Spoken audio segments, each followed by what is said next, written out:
it over to you now, Ty. Thanks.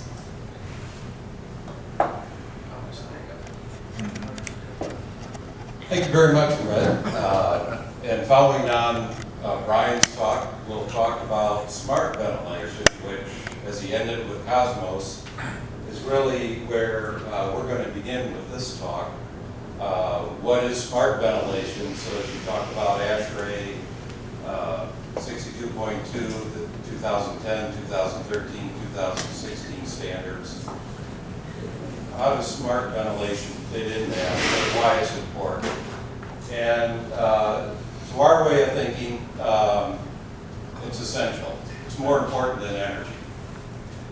And so we want people to think beyond energy. And so what I hope to do in this talk is to first help you understand why air quality is so important in a house, and then how you need to properly manage it. And to us, that means smart, or maybe a simpler way to say it is just automated. Everything's smart these days, right? Even smart stupidity.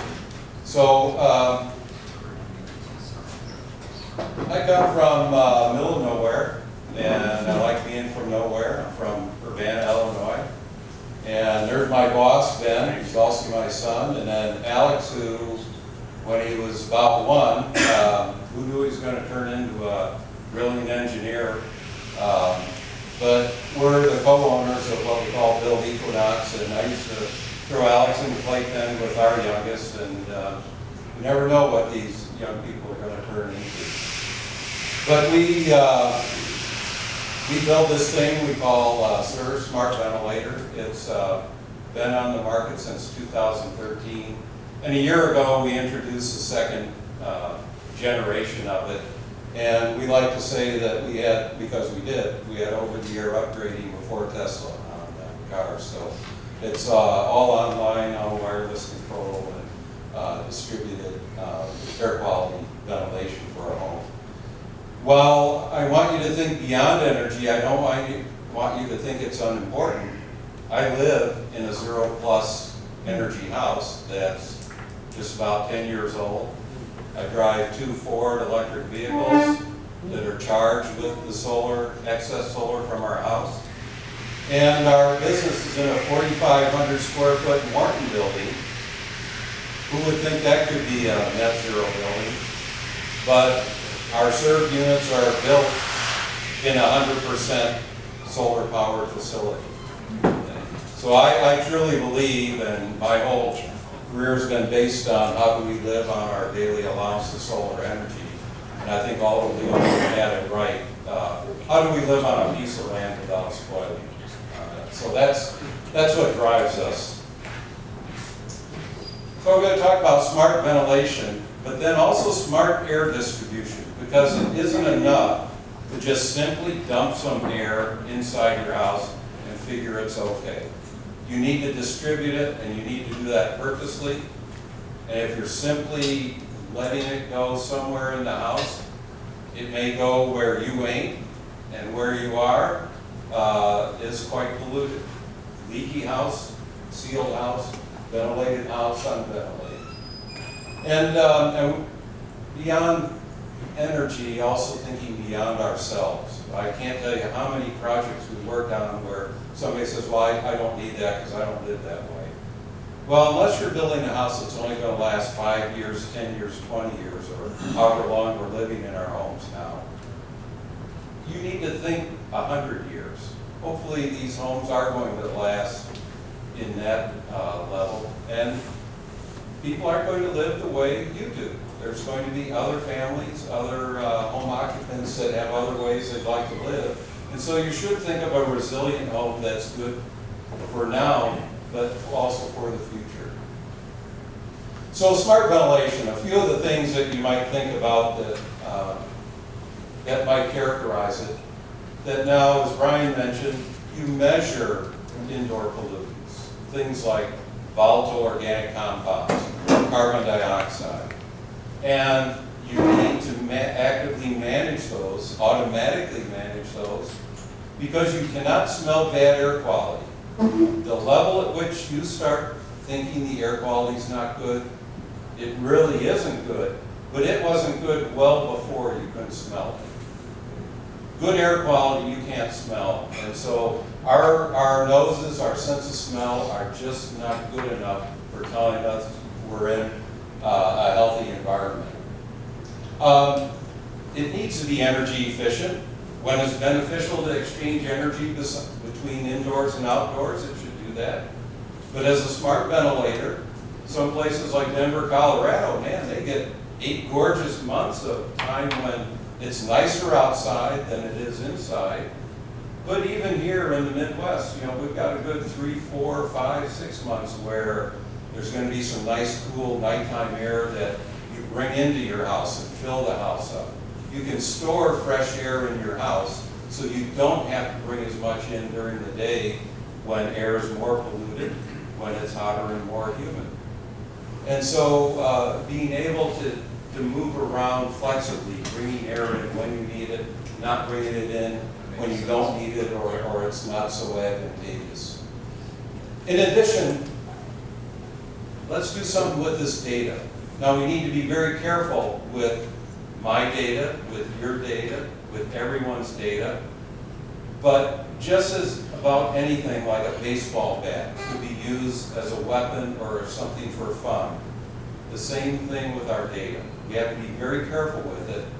But hopefully my data can help you figure out how you'll feel better, and your data is going to help me figure out how to feel better.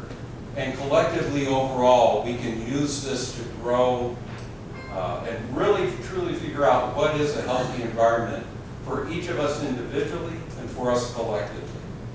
And so these analytics that you hear about in all sorts of fields, how to develop those. And then finally, aren't things just annoying you now? All the things beeping at you, all the things updating, and smart things shouldn't bother you. They shouldn't take more time. They should be unobtrusive. They should be in the background, or just there when you need them. Now, a couple of items regarding smart ventilation, and then we'll talk a little more specifically about how it works and look at some field data and some simulation data. But lumber liquidators, they bought all this wood and promptly drove their stock prices way down as they had a big problem. Supposedly it was certified, but this stuff was just filled with formaldehyde. CDC said lots of people are going to get cancer because of this wood. You cannot go by supposedly the guarantee on it to know that it's real or not. You need a way in your house to know that this thing's sending out formaldehyde and you need more fresh air. One of the homes, a very high quality home manufacturer in Vermont named Vermont. If you look up Vermont, V-E-R-M-O-D, they use our systems in their homes. It's about 1,000 square foot, a very high performance manufactured home. And they built their first 4, put our CERT units in those 4. 3 of them look great. They use very low, no VOC paints, materials, furnishings in them. And our VOC sensor said there's nothing off-gassing. The 4th one, the VOCs were skyrocketing. Well, they're all built the same. They're built in a factory 4 days, one next to the other. What could be different? Finally, they tracked it down and found out that these are Formica countertops. One of them had broken on the way in and it got replaced. These were specified no VOC particle board countertops. The replacement that came in wasn't no VOC. It was typical particle board, and the formaldehyde coming off it was just screaming out. So it makes a difference, but you can't smell it either. The level, it wasn't like a Katrina trailer. The formaldehyde was coming out, but it was below your sense of smell. And so this kind of technology can really let you detect that. And things like natural gas leaks for those homes that aren't all electric. We do things to ourselves as well. Here's a floor supply thing. Get vents out of the floor, put them up on a wall, put them up high. But don't put them where, you don't want to smell what's on the bottom of my foot. And you can see some critter was on top of the heating coils in that vent. That was nice and toasty while they're munching on some seeds and stuff. So we need to think more sensibly about how we're distributing air and putting things together. In smart air distribution, we work a lot with passive house folks, the European as well as the FIAS folks, and we've been with them. We've been going to passive house conferences since 2008. So there's not too many people, I think, that have probably been going to them since that time. But one of the things that they promulgated has been that you just simply distribute air in at a constant flow rate. But the problem is that if everybody's in this room and you're putting 3/4, 80% of your air over in these unoccupied rooms, they don't ever benefit a human in there. And the room where people are located, that thing's polluted. It's absolutely polluted, and we'll take a look at some data, but they're starting to recognize that and starting to change the airflow standards on it. Recirculation was looked at as kind of, let's try to get this ventilation so we only delivered what we need, but then not have any recirculation. Recirculation is crucial. If you have a home with walls, which most homes do, and bedrooms and partitions between different areas, you need to recirculate to make efficient use of air that's in other rooms. And you need to recirculate, as Brian mentioned, to get particulates out. Most particulates in a home today are indoor generated. From cooking, from abrasions, from you moving around, from dirt brought in on your shoes. More than half of the particulates in your home today is from us. Skin flakes and things coming off. When recirculation isn't enough to make efficient use then of the air that's in the home, and we're seeing a lot of homes with 4,000 or 5,000 square feet, but still two old people like my wife and I shuffling around from this room to that room to that room. Recirculation has difficulty then keeping uniform air quality. That's when then having distributed sensors like the Cosmos wireless sensors, like the wireless sensors that we use with our system, that you can find out where those old people are in the house and deliver fresh air where they are and exhaust it where the pollutants are most concentrated. By doing that, you also minimize the fresh air brought in and increase the efficiency. So Brian covered 62.2 quite a bit. I'm going to mainly just say that it's a good base, but it doesn't give you good air quality. Okay? So it's a good base, it doesn't give you good air quality, but it's better than nothing. And basically, it's derived from 1930s work at Harvard. They'd stick a person in a room, and it's a recently showered, clean-clothed person sitting at a desk reading and doing paper studies, and then they blow 5 CFM of air through that room, or 10 and 15 and 20. And they basically had people sniffing the air on the other side, because in 1930 we didn't have the sensors that we do now. And when only 20% of the people thought that air quality was bad, that's when they thought that's the amount of airflow that we need. And that's about 20 CFM per person. And as ASHRAE's committees moved around 5 CFM, 10, 20, 25 over the years, and it's roughly just bounces around 20 CFM per person. That's about a carbon dioxide concentration of about 1,000 to 1,100 parts per million. Now what that means is if I'm in a room and I've got 1,000 or 1,100 parts per million, and there's someone else in that room with me and they're sick, if I'm in that room with them for about 4 hours, there's about 15% chance I'm going to catch that cold. Okay, this is for rhinovirus. If I'm in that room for 8 hours, I've got about 30% chance I'm going to catch that cold. Or if the carbon dioxide concentration goes up to 2,000, which is basically telling me I'm breathing a larger fraction of air that was already in that person's lungs. And so whatever contagion they have, I'm now breathing in a greater quantity, increasing my probability of getting sick. That goes up. So fresh air reduces sick days. No ifs, ands, buts about it. And this is for a cold. Flu transmission is even more efficient. It's essentially about double this probability. So somebody comes home with the flu, you're more likely to catch that with fewer hours or less time. Now this plot shows how carbon dioxide changes as you increase the flow per person. Now this assumes somebody, unfortunately because of my fairly monotone voice, you're getting near a comatose state, so I apologize for that. But in a sedentary, kind of at a desk and office work level of activity, if you're exercising, you're putting out more CO2. But at about 20 CFM, you're at about 1,000 ppm would be the steady level this room would get.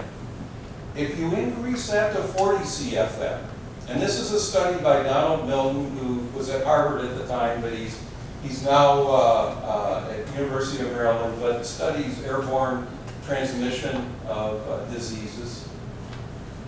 And he studied a large complex of factories, over 3,000 employees scattered over dozens of buildings, and looked at the ventilation rate in each of these buildings, and he found that buildings that would get toward 40 CFM per person had fewer sick days, and the effectiveness of going from 20, the building ventilation standard, to 40 was equivalent to everybody getting the flu vaccine. It's about a 40% reduction in sick days. And that's just from fresh air, and you don't have to guess next year what to put in the vaccine. So increasing fresh air, you're going to get sick less often. Brian mentioned this increase in concentration inside of our buildings, and it's absolutely true. On the left scale, if you take an 1894 home, which is very leaky, 20, 25 ACH, a blower door, you could even get a blower door and run at that on an old home.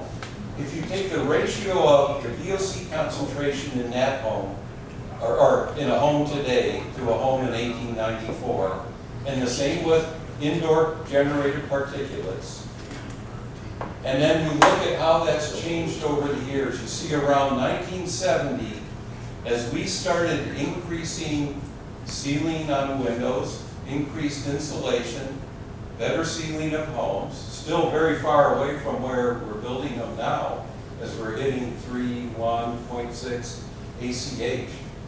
But if we plot on that, over on the right-hand side, the percent of the populace with asthma, you can see that it just layers right on top of each other. We don't know the cause for the correlation, but the link seen there, and the VOCs that you're immersed in today are not the VOCs of 1894. 1894 was wood, it was leather, it was food. Now it's phthalates, it's various polymers that we haven't immersed ourselves in, as well as cleansers and pesticides and other things.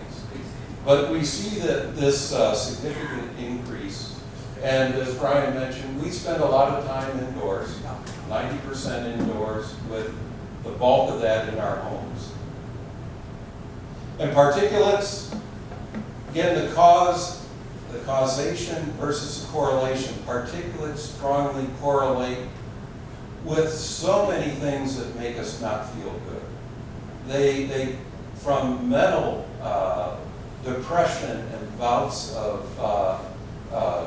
stress, inflammation, asthma, stroke, heart attacks. 1 out of every 4 homes that has visible mold has occupants that has an environmental illness.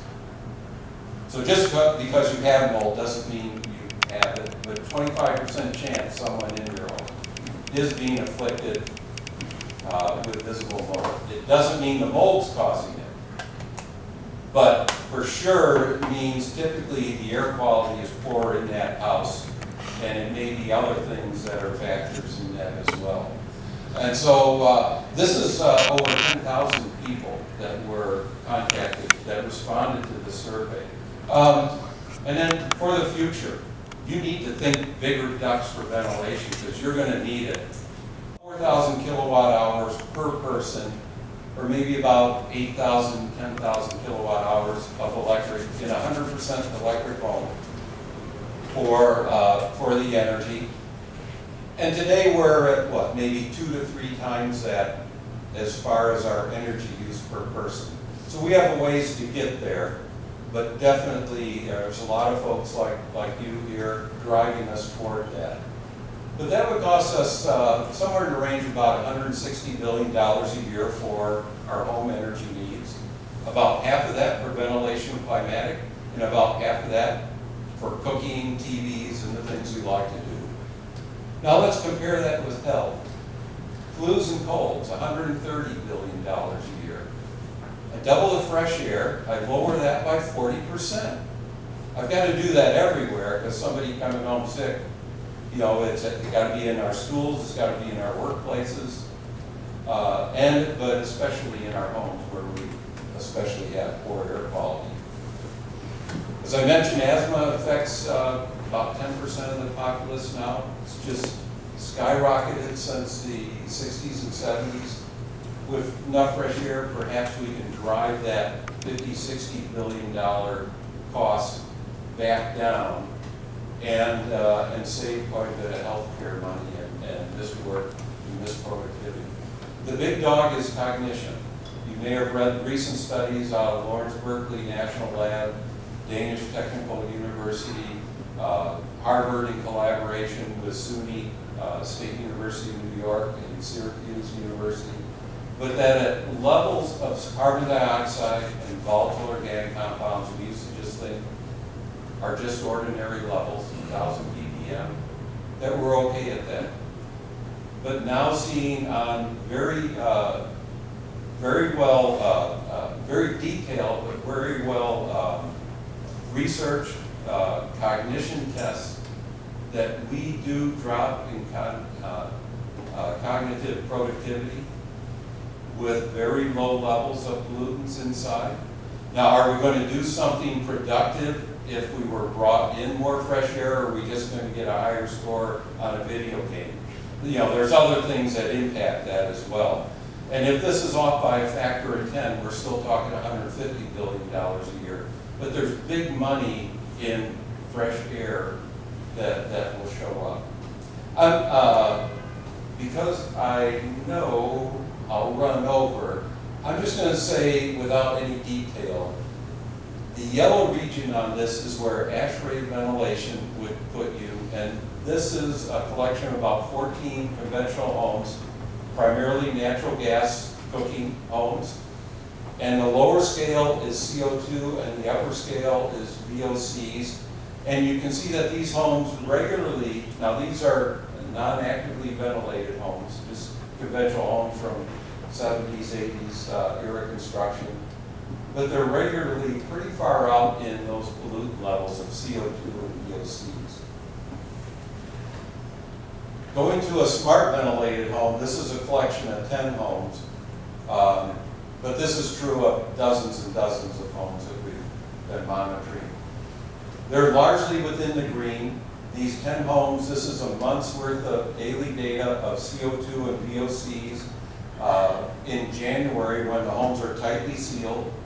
And you can see a few periods of time where there were some pretty large jumps for a couple of days in these homes.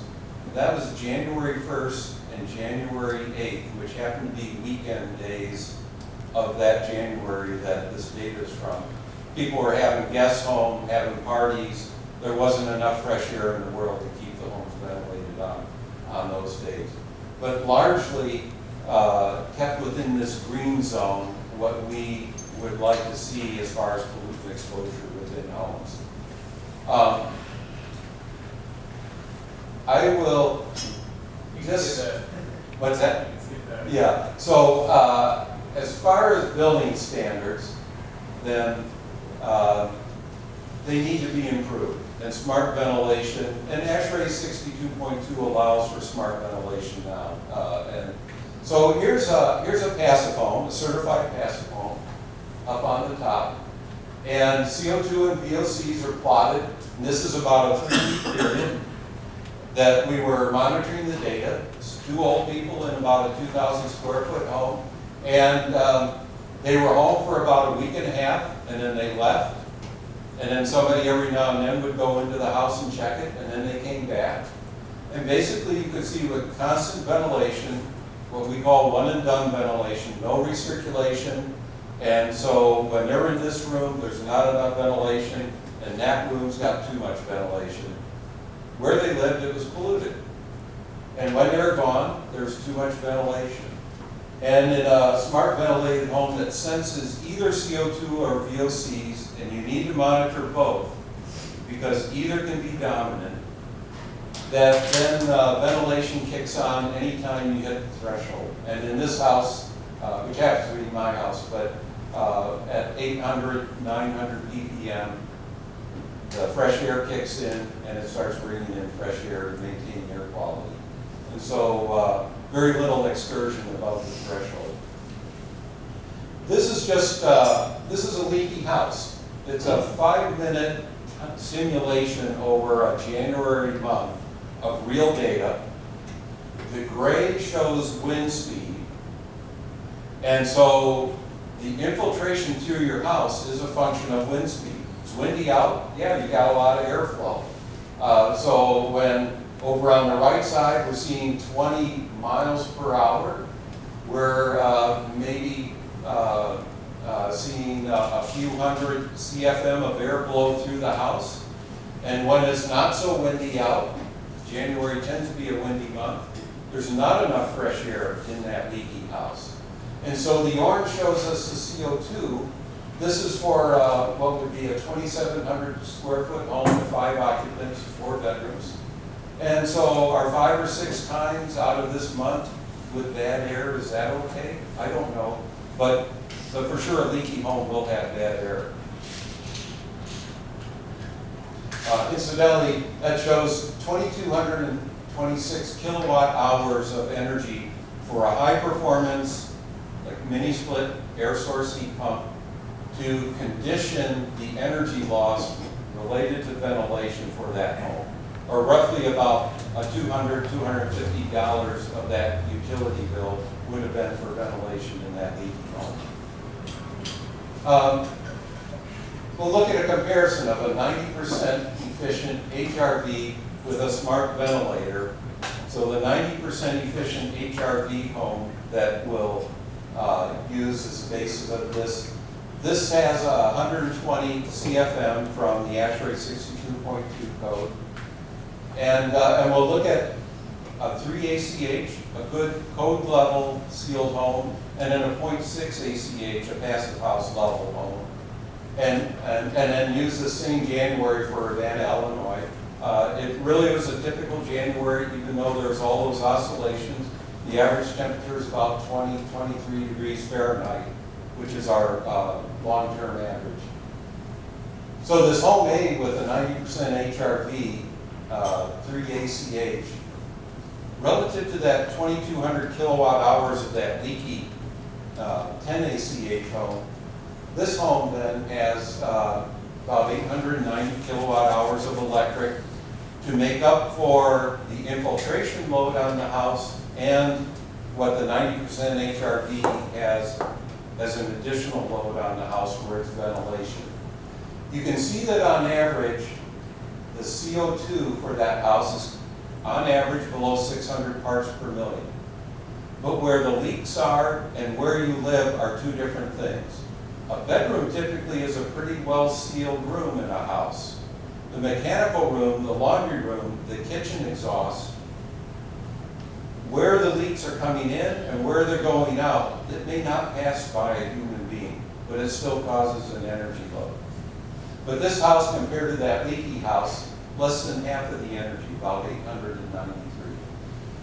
We take this same house, and now we only bring fresh air in whenever we hit a threshold. And We use the threshold that nominally ASHRAE would be controlling at, about 1,000 ppm. And we see that we drop that energy load by about 30%. And so we're now at about 650 kilowatt hours from about 890 kilowatt hours. So a significant drop in energy in it, and the air quality is managed. Now with smart ventilation, since this is automatically bringing it in, if you've got a pet and you're letting the dog out 10 times a day, there's a lot of fresh air coming in. The ventilation system doesn't need to operate that much. Or you have kids that are constantly running in and out of the house, leaving the door open. Versus a couple of, again, I look at myself rapidly becoming decrepit, but a couple of old people that hardly move around in the house that don't impose that much of a door opening load. Now house B, you seal it up to 0.6. The difference from 3, which is really taking a good effort to get to 3. And those of you that are experienced builders know that it takes some effort to get there. To then get to 0.6, you still do get a great energy benefit. This 90% HRV home would go from 890, cut it in half again. Now you're talking about maybe a $40 to $50 bill for that month for the ventilation loads in a very cold January. But the smart ventilated load, you can see you seal it up to that. Now the human respiration of CO2 in the house, it's just turning that fan on and off. It's switching in and out of, it's a very dynamic situation, in and out of ventilation mode.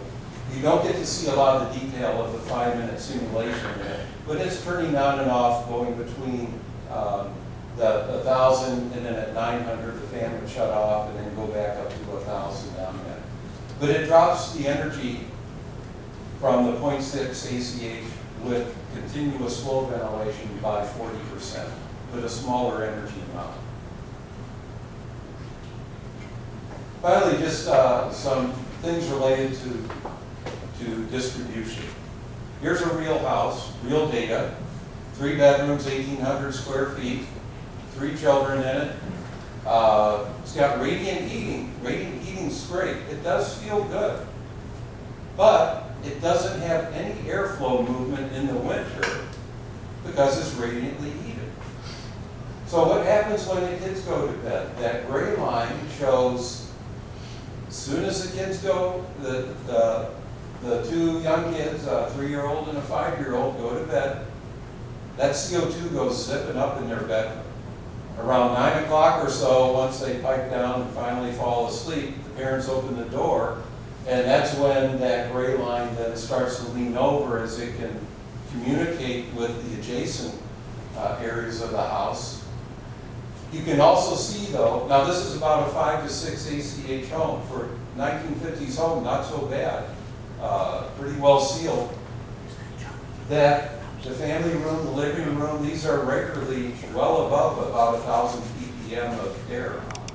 You need to have airflow movement, you need to recirculate the air to get good air quality throughout the home. That's a home that's going to be smart ventilated in the next month or so, so we'll have more data to add to that to just show a before and after on that. I mentioned one and done ventilation, just this idea of you have constant flow split throughout the house. Well, this is just a simple schematic showing where the people are. If you take 120 CFM, split that up among 8 rooms, you've got 15 CFM per room. If you want at least 20 CFM and hopefully 40 CFM of fresh air in a room when people are in it, 15 CFM split among 2, that's going to go zipping up just like those the children's bedroom in that other slide. It's a very dynamic situation. It doesn't take long for you to start polluting the room that you're sitting in. But these other rooms where you may not be, they're getting plenty of fresh air, moving to the exhaust and leaving the house. It didn't do you any good. So the distribution efficiency is very important in a home. And I'm going to skip over this simulation. What I'll mention is that in addition to this presentation being available to you, and then there's references at the back of this, But on our website, we have two reports. One's called Smart Ventilation, one's called Smart Air Distribution. And they've got this plus way much more. It'll take you several pots of coffee to get through that, on top of going through the 62.2 regulations. But the point of this is to basically show you that in a 2,700 square foot home, again with ASHRAE ventilation, and then distributed. On average, the house is okay, but in those areas where they're occupied, they're not.